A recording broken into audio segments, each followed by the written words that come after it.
ஆரியர்கள் இந்தியாவிற்குள் நுழைந்து இந்தியர்களை அடிமைப்படுத்திட்டாங்க. கையில பிறந்தேன் வாயில பிறந்தேன்னு என்ன ஏளனப்படுத்திட்டாங்க.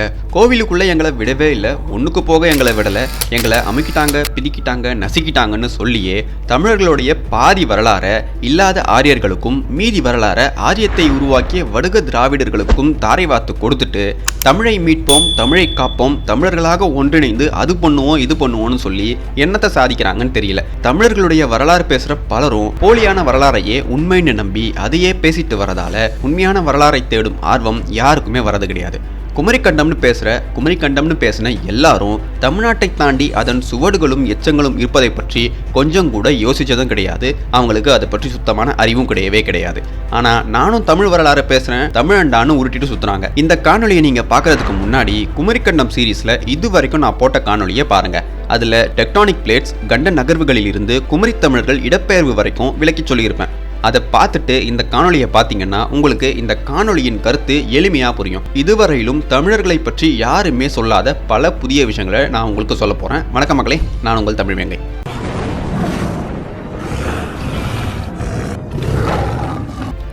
மன்னன் விலாங்கு மீனை, அதாவது எலக்ட்ரிக் ஈல் மீன்களை சோழர்கள் கடற்போரில் பயன்படுத்தியதாக ஒருவர் சொன்னதை இவரும் தன்னோட வீடியோவில் சொல்லியிருப்பாரு. அது குறித்து ஆய்வு பண்ணணும்னு சொல்லியிருப்பாரு. ஆனால் எந்நேரமும் தங்களை அறிவாளிகள்னு நினைச்சிட்டு சுத்துற அறிவாளிய கொத்தடிமைகளும் அறிவியல் தான் எனக்கு மம்மி டேடின்னு சுத்துற யூடியூப் விஞ்ஞானிகளும் இவரை வழக்கம் போல கடிச்சு வச்சாங்க. ஆனால் இதோட உண்மைத்தன்மை என்னன்னு எந்த கொத்தடிமையும் இன்று வரையிலும் ஆராயவே இல்லை. மாறாக ஈல் மீன்கள் நன்னீரில் தான் வாழும், வெந்நீரில் வாழாது, வெந்நீரில் வாழ்ந்தா அதுக்கு கண்ணீர் வரும்னு உருட்டிட்டு சுத்துறானுங்க. ராஜராஜன் ஈல் மீன்களை பயன்படுத்தி கடற்படையில போரிட்டாரு, அது உங்களுக்கு தெரியுமான்னு கேட்கிறாரு. ஜானகிராமன் இல்லையே எனக்கு தெரியாதேன்றப்போ நான் அப்படி ஒரு குறிப்பு ஒரு பண்டைய நூல்ல படிச்சேன், 13ஆம் நூற்றாண்டை சேர்ந்த நூல்ல படிச்சேன்.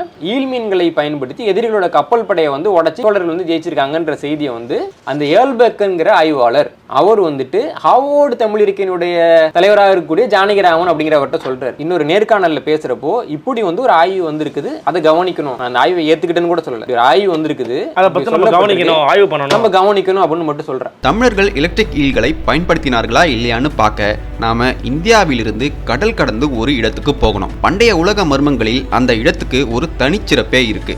இந்தியாவிலிருந்து சுமார் 8636 கிலோமீட்டர் தொலைவில் இருக்கும் ஒரு தீவுக்கு போகணும். உலகிலேயே இந்த தீவில் இருப்பது போல எந்த இடத்திலும் கிடையவே கிடையாது. அத்தீவின் பெயர் பொன்வை. அதில் உள்ள ஒரு இடம்தான் நன்மாடல்.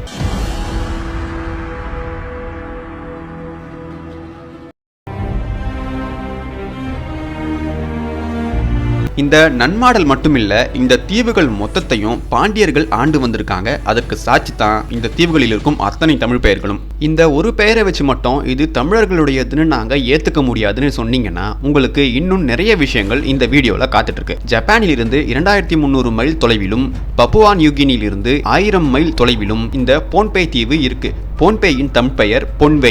இந்த தீவு முழுக்க பசால்ட் பாறைகளால் செயற்கையாக உருவாக்கப்பட்ட 92 தீவுகள் இருக்கு. அதுல நன்மாடலை கட்டி எழுப்ப மட்டும் 170 ஏக்கர் தேவைப்பட்டிருக்கு. இதன் உயரம் 60 அடிகளுக்கும் மேலாக இருந்திருக்கும்னு ஆய்வாளர்கள் சொல்றாங்க. நன்மாடலின் ஆழ்கடலில் 1980களில் மற்றும் 1990களில் கடலினுள் டேவிட் ஹேச்சர் சால்டர்ஸ் என்பவர் நிகழ்த்திய ஆராய்ச்சியில் தி கிரேட் வால் ஆஃப் சைனா மற்றும் எகிப்து பிரமிடுகளை கட்ட தேவைப்பட்ட கற்களை விடவும் ஆட்களை விடவும் மிக அதிகமான எண்ணிக்கை தேவைப்பட்டிருக்கும்னு சொல்றாரு. மேலும் இந்த இடம் ப்ரீ ஹிஸ்டாரிக் மெட்ராபொலிஸா இருந்திருக்கும்னு அவர் ஆச்சரியப்படுறாரு. டன் கணக்கில் எடை கொண்ட இந்த பாறைகளை எல்லாம் குவாட்ராங்குலர், பென்டாகனல், ஹெக்ஸாகனல் வடிவத்தில் வெட்டி ஒன்றின் மீது ஒன்றை அடுக்கி மோட்டார் இல்லாமல் சிமெண்ட் இல்லாமல் ஏதோ ஒரு வகையில் கட்டியிருப்பது தெரிய வருது. ஆனா எந்த முறையில் கட்டினாங்கன்னு யாருக்குமே தெரியல. நன்மாடலின் சுவர்கள் 12 அடி தடிமனாக இருந்ததையும் ஆய்வாளர்கள் குறிப்பிடுறாங்க. செயற்கையாக உருவாக்கப்பட்ட 92 தீவுகளும் ஒரு வலையமைப்பு போல, அதாவது ஒரு நெட்வொர்க் போல இணைந்து உருவாக்கப்பட்டிருப்பதை பார்த்து ஆராய்ச்சியாளர்கள் மேலும் ஆச்சரியப்படுறாங்க. தரோங் என்ற இடத்தில் செயற்கையாக ஏரி ஒன்றை உருவாக்கி பவளத்திட்டுகளை தீவு முழுக்க பரப்பியிருக்காங்க. இதை கட்ட எந்த கருவிகள் பயன்படுத்தி இருப்பாங்கன்னு இன்னை வரைக்கும் ஆய்வாளர்களுக்கு தெரியவே இல்லை. இப்ப இருக்கிற இந்த அடர்ந்த காடுகளை நீக்கிட்டு அந்த காலத்தில் நன்மாடல் எப்படி இருக்கும்னு பார்த்தா செயற்கையாக உருவாக்கப்பட்ட ஏரிகள், கால்வாய்கள், பவளத்திட்டுகள்னு பிரம்மாண்டமா இருக்கும்னு சொல்றாங்க. நன்மாடலின் எச்சங்களை விடுத்து 334 சதுர கிலோமீட்டர் தொலைவிலான நிலம் கடலுக்குள் போய்விட்டதென வில்லியம் கார்லிஸ் என்பவர் தன்னுடைய ஆராய்ச்சியின் மூலம் கண்டுபிடிச்சாரு. சயின்ஸ் மேகசின் ரிப்போர்ட்ல பொன்வை தீவில் இருக்கும் இப்போதைய மக்களுக்கு கட்டுமானம் பற்றிய எந்த அறிவும் தகவலும் சுத்தமாக தெரியாது. அப்படி இருக்கும்போது இந்த பிரம்மாண்டமான கட்டடத்தையும் திட்டத்தையும் யார் நிறைவேற்றி இருப்பார்கள்னு கேள்வி எழுப்புறாங்க. பொன்வை தீவில் இப்போது வாழும் மக்கள் இந்த இடிபாடுகள் இருக்கும் பக்கமே போக மாட்டாங்களாம். காரணம், அது தீய ஆன்மாக்கள் நிறைந்த ஆபத்தான இடம்னு உள்ளூர்வாசிகள் சொல்றாங்க. அந்தி சாய்ந்ததும் பல பேர் அங்க போய் இறந்ததால யாரும் அந்த பக்கம் போறதே கிடையாது. 1928ஆம் ஆண்டு ஜப்பானிய தொல்லியலாளர்கள் தான் நன்மாடலை சுற்றியுள்ள இடிபாடுகளுக்கிடையே சில மனித எலும்புகளை கண்டுபிடிச்சு ஆராய்ச்சி பண்ணாங்க. அந்த எலும்புகளுக்குரிய மனிதர்கள் மிக உயரமான மற்றும் வலுவானவர்களாக இருந்திருக்காங்க. இந்த தீவில் இருக்கும் மக்களுக்கும் இந்த எச்சங்களுக்கும் எந்தவித தொடர்புமே இல்லைன்னு ஜப்பானிய தொல்லியலாளர்கள் சொல்லியிருக்காங்க. அதுவும் இல்லாம இப்போது இருக்கும் எந்த விதமான கிரேன்களை பயன்படுத்தியும் நம்மால் இது போன்ற ஒன்றை கட்ட முடியாதுன்னு சொல்றாங்க. காரணம், 60 டன் எடை கொண்ட கற்களை 50 அடி உயரத்தில் அதுவும் பவளத்திட்டின் மேல் எப்படி இவங்க கட்டியிருப்பாங்கன்னு ஆராய்ச்சியாளர்கள் பெருமூச்சு விடுறாங்க. How was this place built? It's really not clear to us how it was done. The physics part of it. Michigan market யூனிவர்சிட்டியைச் சேர்ந்த இயற்பியலாளர் டாக்டர் ராண்டல்ஃப் ஃபிங்ஸ்டன் 1980களில் நன்மாடலின் இடிபாடுகளை ஆய்வு பண்ணியிருக்காரு. அப்ப அவர் ஒரு விஷயத்த சொல்றாரு. அதாவது, கிராவிட்டி ஒரு ஃப்ரீக்வன்சின்னு நம்ம எல்லாருக்குமே தெரியும். பளிங்கினால் மெருகேற்றப்பட்ட பசால்ட் பாறைகளின் எடையை 1012 ஹெர்ட்ஸ் கிராவிட்டி ஃப்ரீக்வன்சியை செலுத்தி குறைக்க முடியும்னு சொல்றாரு. ஆனா அதை செய்யக்கூடிய டெக்னாலஜி இப்ப நம்ம கிட்ட கிடையாது. பட் பூமியின் சென்ட்ரிஃபியூகல் ஃபோர்ஸ் இந்த கிராவிட்டி ஃப்ரீக்வன்சியோடு இணைந்து எந்தவித உதவியும் தேவைப்படாமலேயே இந்த நன்மாடலின் பிரம்மாண்ட கட்டுமானங்களை அவர்கள் கட்டியிருக்க வாய்ப்புகள் இருக்கிறதுன்னு ஆணித்தரமா சொல்றாரு. அறிவியல் ரீதியாகவும் சொல்றாரு. 1970ஆம் ஆண்டு டாக்டர் ஆர்தர் சாக்ஸ் என்பவர் அவருடைய குழுவுடன் நன்மாடலின் கடலடியில் ஆராய்ச்சி பண்றாரு. அப்ப 10 அடியில் இருந்து 60 அடிக்கும் கீழே மிகப்பெரிய கற்களால் ஆன கட்டுமானங்கள் இருப்பதை அவர் கண்டுபிடிச்சாரு. அந்த கட்டுமானம் நன்மாடலில் இருக்கும் மாடலேனி துறைமுகத்தை நோக்கி அமைந்திருப்பதையும் அவர் கண்டுபிடிச்சாரு. அடுத்த சில ஆண்டுகள் கழித்து ஜப்பான் நாட்டு ஆராய்ச்சியாளர்கள் மாடலேனி துறைமுகத்தின் கீழே ஆராய்ச்சி பண்ணி அந்த கட்டுமானங்கள் இருப்பதை உறுதி செஞ்சாங்க. டாக்டர் சாக்ஸ் அவருடைய குழுவுடன் நடத்திய ஆராய்ச்சியில் நன்மாடலின் கடலுக்கடியில் சுமார் 100 அடி ஆழம் வரை தொல்லியல் எச்சங்கள் இருக்கிறது. அவை கிமு 12000 ஆண்டுகளுக்கு முன் கடலின் மேற்புறத்தில் நிலமாக இருந்ததுன்னு குறிப்பிடுறாரு. அறிவியல் ஆராய்ச்சியின்படியும் தொல்லியல் ஆய்வுகளின்படியும் நன்மாடலின் இடிபாடுகள் கிமு 12000 ஆண்டுகளுக்கு முன் கட்டப்பட்டதென உறுதியாகுது. இப்ப தமிழ்நாட்டில் நாம என்ன பண்ணணும்னா, சங்க இலக்கியங்களின் காலம்னு உருட்டி வச்சிருக்க காலங்களை அப்படியே மாற்றணும். முச்சங்கங்களின் காலம் சங்க இலக்கியத்தில் குறிப்பிட்டது போல முறையா நாம திருத்தி பார்த்தா, கரிகாலனுடைய தலைநகரமான பூம்புகாரின் இடிபாடுகளின் காலம் கிமு 15000க்கும் முன்பு போகுது. அப்ப 2ஆம் கடற்கோள் கிமு 12000 ஆண்டுகளுக்கு முன்பு எங்கட்ரயஸின் போது நிகழ்ந்திருக்கு. அப்ப நம்முடைய சங்க இலக்கியங்களின் காலத்தை எவ்வளவு சமீபத்திய காலமாக திரித்து கிமு 2000 ஆண்டுகளுக்கு முன்பு வரை தமிழர்களுக்கு எந்த ஒரு இதுவுமே கிடையாது, கிமு 2000 தான் தமிழர்களுடைய எல்லைன்னு எப்படிப்பட்ட ஒரு கீழ்த்தரமான வேலையை பார்த்திருக்காங்க பாருங்க. நன்மாடலின் கட்டடங்கள் ஐசேஜுக்கு முன்பே கட்டியதாகவும் இவற்றை கிமு 4ஆம் நூற்றாண்டுகள் வரை பயன்படுத்தியதாகவும் ஆய்வாளர்கள் சொல்றாங்க. பொன்வை தீவிலிருந்து 450 மைல் வடக்கில் குவம் என்ற இன்னொரு தீவிலையும் இதே மாதிரியான இடிபாடுகள் இருக்கு. குவம் என்பது தூய தமிழ்ச்சொல். குவம்னா ஆம்பல் மலர்னு பொருள். நன்மாடலை ஆராய்ந்த தொல்லியலாளர்களுக்கு அதிர்ச்சி தந்த ஒரு முக்கியமான விஷயம் என்னன்னா, டன் கணக்கில் எடை கொண்ட பசால்ட் பாறைகளை எங்கிருந்து எடுத்துட்டு வந்தாங்க, எப்படி கடல் கடந்து எடுத்துட்டு வந்தாங்கன்னு இன்னை வரைக்கும் எந்த ஒரு அறிவியலாளனும் கண்டுபிடிக்கவே இல்லை. ஏன் இந்த இடத்தை தேர்ந்தெடுத்து பிரம்மாண்டமான கட்டடங்களை தமிழர்கள் கட்டினாங்க? 500க்கும் மேற்பட்ட தீவுகள் இருக்கும் போது பொன்வை தீவை மட்டும் ஏன் இவங்க தேர்ந்தெடுத்தாங்க? பொன்வை தீவை தேர்ந்தெடுத்து நன்மாடலை கட்ட அப்படி என்ன தேவை இருக்கு? அதற்கான காரணம், பொன்வை தீவுக்கும் குவைத் தீவுக்கும் இடையே குளிர்ந்த காற்று வெதுவெதுப்பான தண்ணீரோடு இணையும் போது கடுமையான புயல் உண்டாகுது. இந்த இடத்துல வடகிழக்கு பசிபிக்கிலிருந்து, அதாவது பொன்வை தீவிலிருந்து தான் பல சூறாவளிகள் உருவாகிறதுன்னு வானிலையியல் ஆராய்ச்சியாளர்கள் இதை ஒரு ஃபேக்டாவே சொல்லிட்டு வராங்க. இன்னும் தெளிவா சொல்லணும்னா, எந்த சூறாவளியும் பொன்வை தீவை தாக்காது. காரணம், அனைத்து சூறாவளியும் பொன்வை தீவிலிருந்து உருவாகுவதால். ஆராய்ச்சியாளர்கள் பசிபிக் தீவுகளிலேயே மிகவும் பாதுகாப்பான தீவு என்பதை அறிந்தே இதை தேர்ந்தெடுத்து கட்டடங்களை கட்டியிருக்கிறார்கள்னு உறுதிப்படுத்துறாங்க. தமிழர்கள் அதாவது பாண்டியர்கள் இந்த இடத்தை அறிவியல் ரீதியாக ஆராய்ந்தே நன்மாடலை கட்டி எழுப்பியிருக்காங்க. சரி, என்ன பயன்பாட்டிற்காக 250 மில்லியன் டன்களை தாண்டிய எண்ணிக்கையிலான கற்களை கொண்டு வந்து இப்பேற்பட்ட சிரமமான கட்டுமானங்களை, கால்வாய்களை, ஏரிகளை உருவாக்கணும்? மெயின் ஸ்ட்ரீம் வானிலை ஆய்வாளர்கள் சூறாவளி உருவாக 3 நிலைகள் உண்டென நம்பி வந்தாங்க. ஆனால் அது தவறு. சூறாவளி உருவாக முக்கிய முதற்காரணம் மின்காந்தம் தான். அதற்கடுத்த நிலை தான் வெப்பம். இந்த மின்காந்தத்தையும் வெப்பத்தையும் அறிவியல் ரீதியாக புரிந்து கொண்டால் சூறாவளியை கனக்கச்சிதமாக கையாள முடியும்னு அமெரிக்க கண்டுபிடிப்பாளர் ஜோசப் நியூமன் தெளிவா விளக்கியிருக்காரு. நன்மாடல் தீவில் உள்ள அனைத்து பாறைகளும் காந்தகமாக்கப்பட்ட பசால்ட் பாறைகள். 2ஆம் உலகப் போருக்கு முன்பு நன்மாடல் ஜப்பான் நாட்டுடைய கட்டுப்பாட்டில் இருந்தபோது ஏகப்பட்ட அகழ்வாராய்ச்சியை ஜப்பானிய தொல்லியல் ஆய்வாளர்கள் பண்ணாங்க. அப்படி பண்ணும்போது நன்மாடலின் இடிபாடுகளுக்கிடையே பிளாட்டினம் இருப்பதை கண்டுபிடிச்சாங்க. அந்த பிளாட்டினம்ஸ் எல்லாமே செயற்கையாக உருவாக்கப்பட்ட பெட்டிகளில் சேகரிக்கப்பட்டிருந்ததை அவங்க கண்டுபிடிச்சாங்க. வழமையான அறிவியல் கோமாளிகள் என்ன சொன்னாங்கன்னா, இல்லை அங்கே பிளாட்டினம் எதுவுமே கிடையவே கிடையாது, இது சுத்தமான கட்டுக்கதைன்னு உருட்ட ஆரம்பிச்சாங்க. ஆனால் நன்மாடலுடைய இன்னொரு விசித்திரமான அம்சம் பிளாட்டினத்தின் தேவையை உறுதி செய்யுது. நன்மாடலில் செயற்கையாக உருவாக்கப்பட்ட ஏரிகளை சுற்றியும் கற்களால் கனக்கச்சிதமாக பெட்டி போன்ற ஒரு அமைப்பை உருவாக்கியிருக்காங்க. உள்ளூர்வாசிங்க கிட்ட இதில் என்ன இருந்ததுன்னு கேட்டால் புனித சக்தி கொண்ட ஈல் மீன்கள் இருந்ததா சொல்லியிருக்காங்க. அந்த ஈல் மீன்களோட புனித சக்தி வேறொன்றும் இல்லை, அது எலக்ட்ரிசிட்டி. நன்மாடலில் வசிக்கும் உள்ளூர்வாசிகள் இந்த ஏரிகள் இருக்கும் இடத்துக்கோ இடிபாடுகளுக்கோ அவங்க அந்தி சாய்ந்ததும் போகவே மாட்டாங்க. அப்படி யாராவது போனா இருந்துருவாங்கன்னு இன்னி வரைக்கும் இதையே பின்பற்றிட்டு வராங்க. அப்படி அந்த இடத்துல என்னதான் நடக்குதுன்னு கேட்டப்ப நன்மாடலின் மேல் ஒரு மாதிரியான வெளிச்சம் உண்டாகும். அதை பார்த்தாலே அச்சம் வரும்னு அவங்க சொல்றாங்க. அந்த வெளிச்சத்திற்கு அறிவியல் ரீதியான பெயர் ஆண்டஸ் க்ளோ. இந்த ஆண்டஸ் க்ளோ உலகின் பல்வேறு பகுதிகளிலும் காணப்படும். குறிப்பா டெக்டானிக் பிளேட்டுடைய அதிர்வுகள் அதிகமாகி கிறிஸ்டலின் பாறைகளுக்கு கீழொரு அழுத்தம் ஏற்படும் போது ஜியாலஜிக் டென்ஷனை எலக்ட்ரிக் எனர்ஜியா வானத்தை நோக்கி அனுப்பும். அதுக்கு பேரு கொரோனா எஃபெக்ட்னு சொல்லுவாங்க.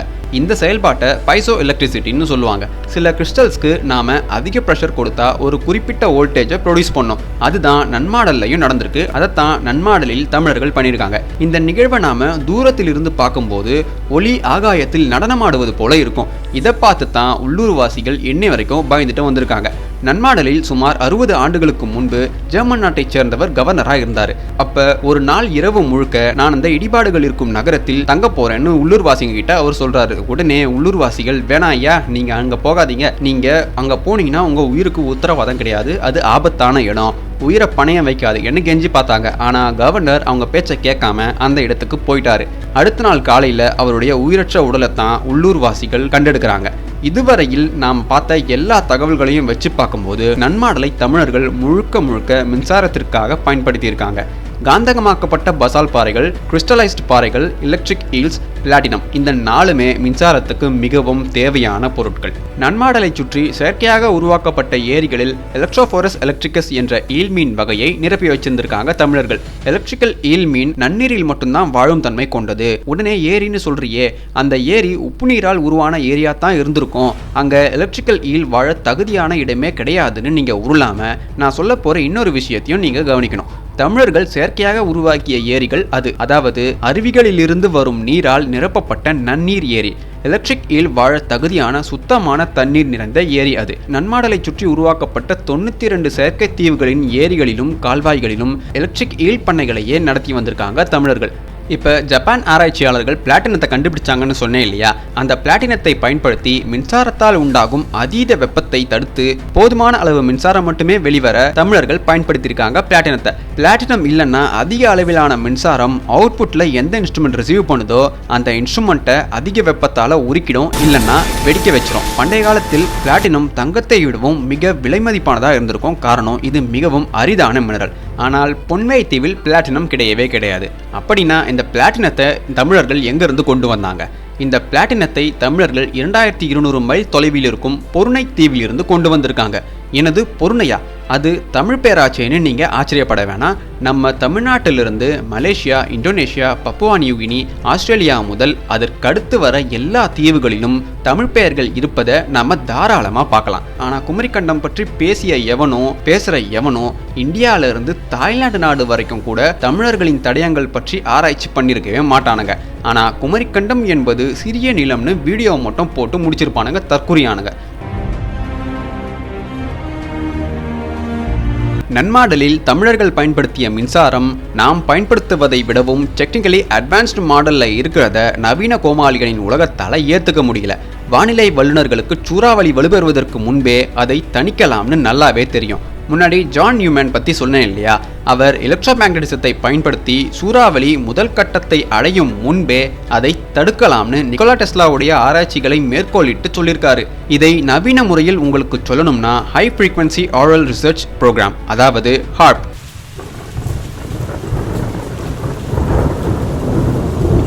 ஆக தமிழர்கள் ஹார்ப் தொழில்நுட்பத்தை தற்கூறிகளான நமக்கும் முன்பே பயன்படுத்தியிருக்காங்க. நன்மாடலில் காந்தகமாக்கப்பட்ட பசால்ட் பாறைகளை கோட்டையைப் போல உயரமாக நிறுத்தி அதை செயற்கையாக உருவாக்கிய ஏரிகளோடு இணைத்து அந்த ஏரியில் இருக்கும் ஆயிரக்கணக்கான எலக்ட்ரிக் ஏல்களும் நன்மாடலின் டெக்டானிக் அழுத்தமும் சேர்ந்து நம்மால் கற்பனை கூட செய்ய முடியாத அளவிலான சக்தி வாய்ந்த ஹார்ப் தொழில்நுட்பத்தை பயன்படுத்தியிருக்காங்க.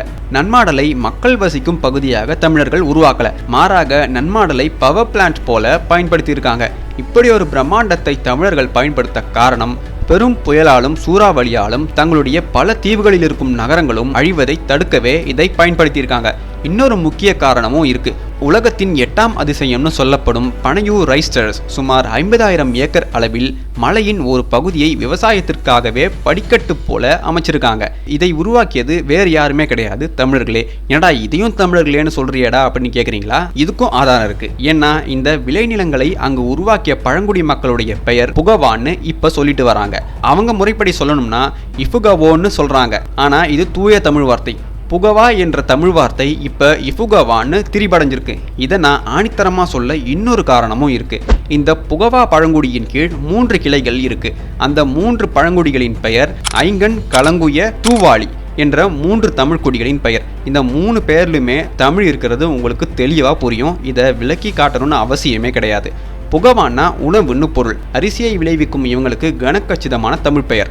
ஆக நன்மாடல்ல மின்சார தொழிற்சாலையை உருவாக்கிட்டு பிலிப்பைன்ஸ் தீவில் விவசாயத்தை செவ்வனே செஞ்சு வந்திருக்காங்க பாண்டியர்கள். இந்த விவசாய நிலத்தை பாதுகாக்கத்தான் நன்மாடல்ல ஹார்ப் டெக்னாலஜியை பயன்படுத்தியிருக்காங்க. மிகவும் சக்தி வாய்ந்த எலக்ட்ரோ மேக்னெட்டிக் ப்ராசஸை உருவாக்க ஆயிரக்கணக்கான ஈல் மீன்களை பயன்படுத்தியிருக்காங்க பாண்டியர்கள். அதீத வெப்பத்தால் எரிந்து போன ஈல் மீன்களின் தடயங்கள் நன்மாடலின் சுவர்களில் இருப்பதை தொல்லியலாளர்கள் உறுதிப்படுத்தியிருக்காங்க. விஸ் சர்வ் என்ற எழுத்தாளர் பனையூர் ரைஸ் டெரஸை உருவாக்கியவங்க விவசாயத்துல காட் லெவல்ல இருந்ததாக சொல்றாரு. ஆக தமிழர்களுக்கும் விலாங்கு மீன்களுக்கும் அறிவியலுக்கும் உலக நாகரிகங்கள் அனைத்திற்கும் நாம் கற்பனை செய்து கூட பார்க்க முடியாத அளவிற்கான தொடர்புகள் இருப்பதை ஏற்றுக்கொள்ள பழகுங்க. அறைகூவல் விடுத்து திரியும் அரைவேக்காட்டு தமிழர்களே மற்றும் திராவிட தற்குறிகளே. அடுத்த காணொளியில் தமிழர்களின் மற்றொரு கைவண்ணத்தை பார்க்கலாம்.